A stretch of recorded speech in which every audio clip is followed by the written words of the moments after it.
Hey, what is going on YouTube? Aaron here. We are back, ladies and gentlemen. Today we're in the USS Ohio, this magnificent looking beast of a ship, and we captured the perfect replay to show all her attributes for you guys. So sit back, relax, and enjoy. The USS Ohio is the newest legendary tier battleship to come to World of Warships Legends. She has 8 457mm guns, 96,000 health, which is the most at the tier, decent secondaries when we have a mixed build, which we will go over, as well as the stats at the end of the game, and a pretty chunky armor scheme which allows you to get into these mid-range situations, as well as a fantastic anti-aircraft suite which is needed in this game as we are in a carrier game. Now, before everyone runs out and whales all of the crates necessary to get this ship, she is available for 15,000 winter coins. There are some drawbacks. She is a little bit slower than your standard legendary tier. She does have a little bit worse concealment. And like we mentioned, the 8 guns overall does lend to some what feels like less accurate shots.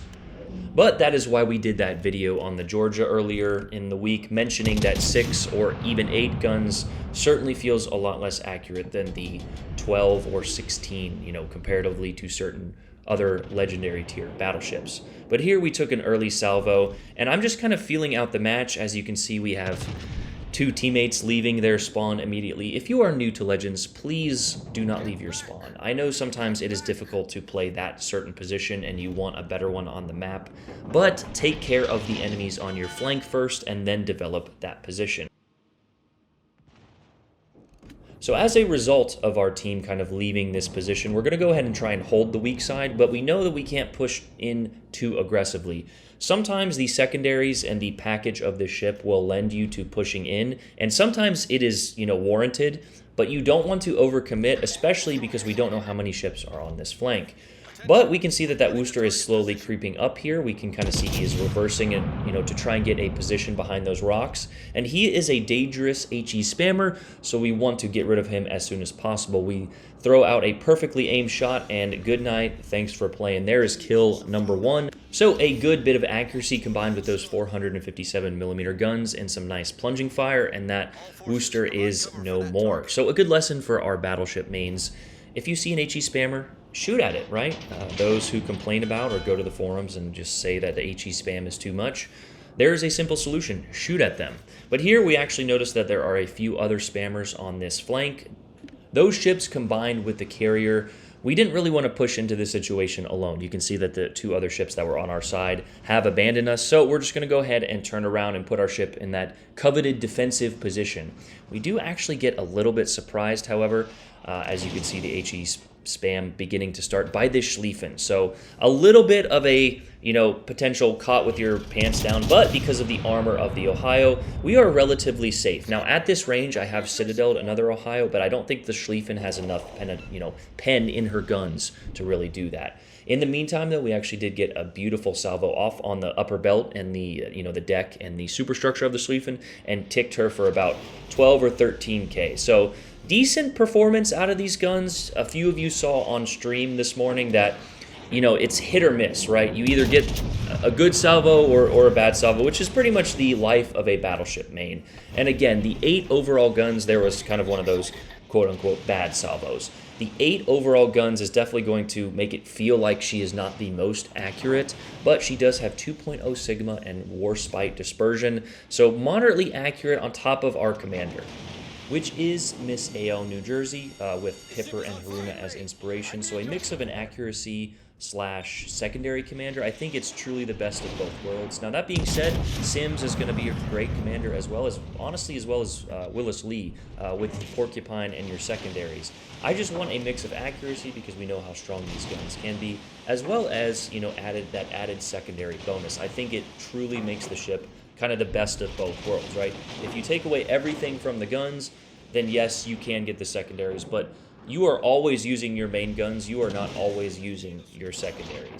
That being said, the secondaries are very useful, and combined with your armor scheme of your very low citadel, if not below the waterline, this ship is almost designed to be kind of that mid-range brawler. But the way we have her spec'd out, I feel like it's the best of both worlds. So you get moderate secondaries up to 10 kilometers, as well as very accurate, very deadly guns. of which this Yoshino is about to find out. Coming around the corner broadside is never a good idea, especially in a ship with a rather large citadel such as this Yoshino. But we get the salvo, we line it up, no accuracy plane, but those are flying straight and true. Unfortunately, the Colombo also got a salvo and gets the finishing touch. We got 4 hits there, one of which being a citadel, a few overpens. I believe that would have been a depth strike, though. Those just looked fantastic. So a beautiful display of the guns as well as the armor and, sort of a defensive positioning. But now it is the point in the game where our team has sort of done their job. We call for support for the Colombo. And we're going to go ahead and turn around and press the offensive. A good tip or a good lesson for all my battleship mains is sometimes it is okay to run away. Now that being said, you should never immediately abandon your spawn, such as our teammates did, leaving us sort of alone on this weak side. But also, if you overcommit, you will be the punching bag for the entire enemy team. There are now 5 or 6 ships over there plus a carrier. If we would have blindly rushed in without really assessing the situation, we would have already been out of this match and, running to Facebook to complain about the HE spam or something else. Positioning is absolutely key to you doing well in a battleship. A lot of people think it's, accuracy or how well you can aim, and very little of that, lends to how well you do. It's more to your positioning, looking at available crossfires, looking at what the team needs, right? Because we have cap control and because we did our job on this flank, our team also did their job on the other flank, but now the enemy is, basically suffocated into these few squares, and now we can get the angles and press the offensive. And that is what the Ohio was made for. These guns with the secondaries and armor scheme lend for this mid-range brawling type scenario, and we're about to be in the thick of it. This is probably the most interesting part of the game, so if you've stayed up until this point, I applaud you, and you're about to get a show.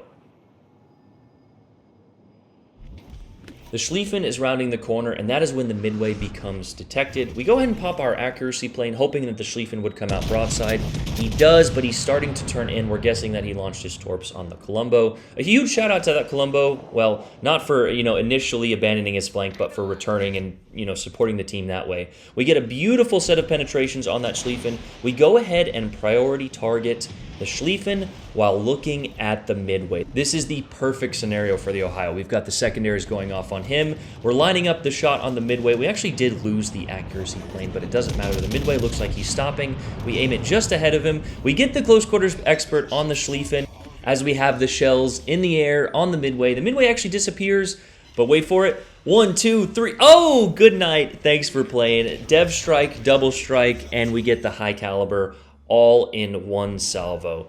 Just the perfect situation for the Ohio. The secondaries, the accurate guns, all coming together to decimate the red team.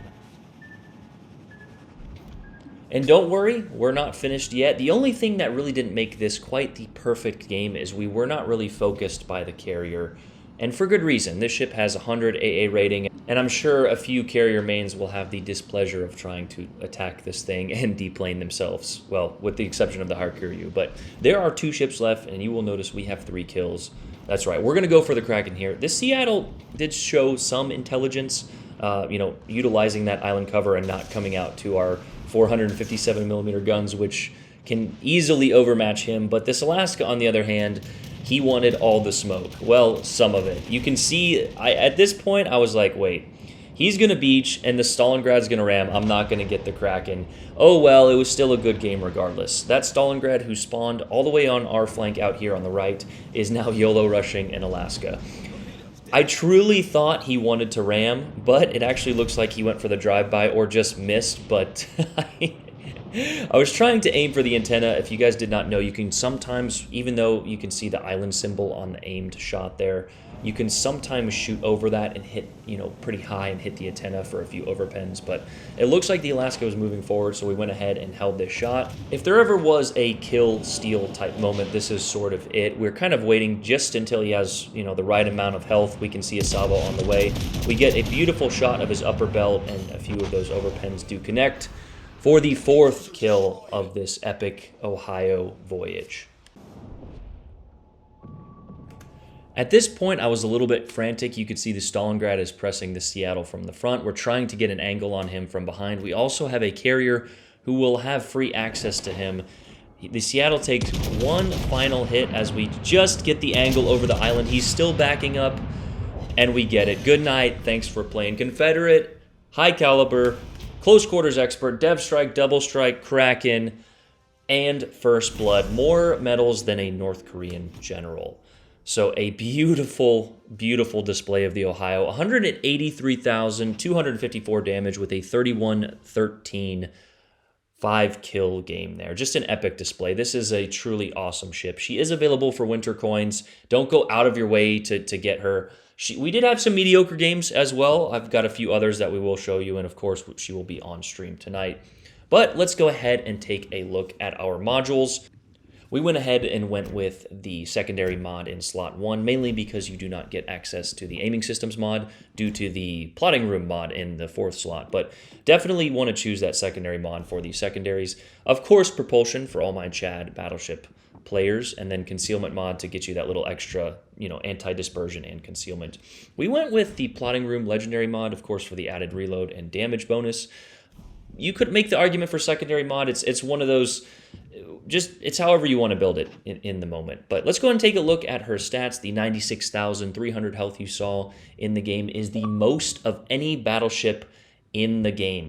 You couple that with her armor, and you have a very tanky, dangerous beast. Another part of this beast is the guns. 4x2 457s with an 18.4 kilometer firing range and a 27.5 reload. Her turret traverse is also pretty good as well. On top of that, she has a very good AA suite with 100 overall rating. And again, the AA rating is kind of irrelevant, but it's an American ship. She has some good AA. 28.8 knots with a 950 turning circle and an 18.6 rudder with a 13.8 concealment. So you do lose a little bit in the concealment and maneuverability department, but that is why positioning is so important. Let's go ahead and take a look at her armor. Just what a beautiful ship, though, huh? With this London port. What a good-looking ship. But let's go ahead and take a look at her armor. She's got a 32mm nose and some chunky overall casemate. You can see the turrets in the purple and red there. That is a very, very chunky boy. But the casemate there, as we get a little bit view of the very low to the water, if not below the waterline citadel, you can see the 457 on the bottom there. That is probably some of the thickest armor in the game. So don't prepare on, citadeling her too much, although we have citadeled another Ohio from another fellow wallet warrior out there. And on top of a thick citadel belt, you've got some thick turrets. I did have one destroyed earlier.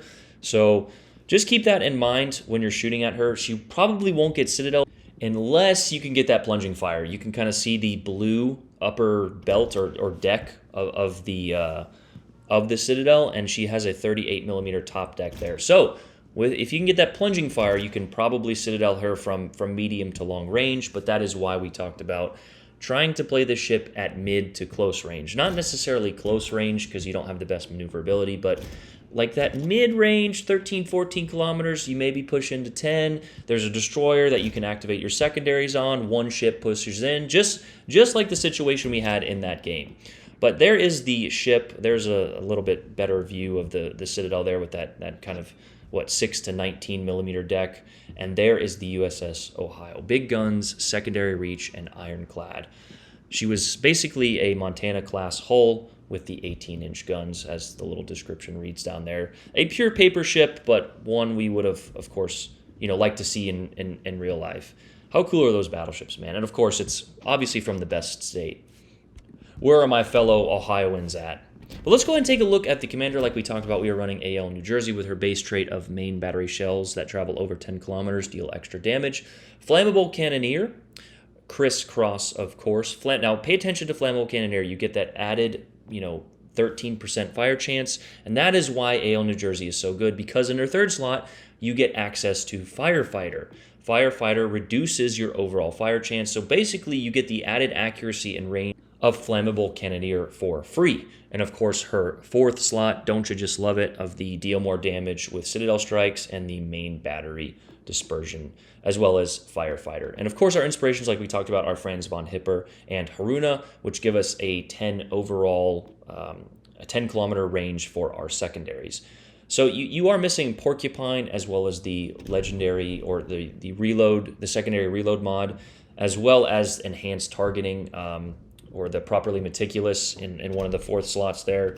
So you can definitely get these secondaries to do a decent amount, but is it worth sacrificing all of that accuracy and all of that for her guns? I truly don't think so. We did go ahead and play with Mr. Lee there, adding Porcupine, and I think it did get it up to a total of 11 kilometers. So we definitely will be doing that, for the memes purposes, but I think the best build, in my opinion, is probably New Jersey or Sims with, Hipper and Haruna. Now, if you don't have those, you can run a mixed, modification of different sorts, trying to keep your accuracy while adding, a few secondary inspirations just to get the most out of the ship.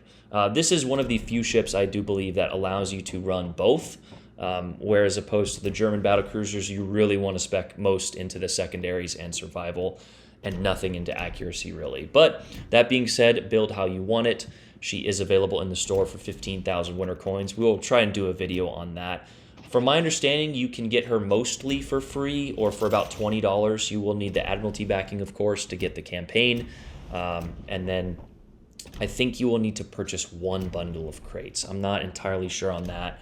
I'm sure somebody has done the math out.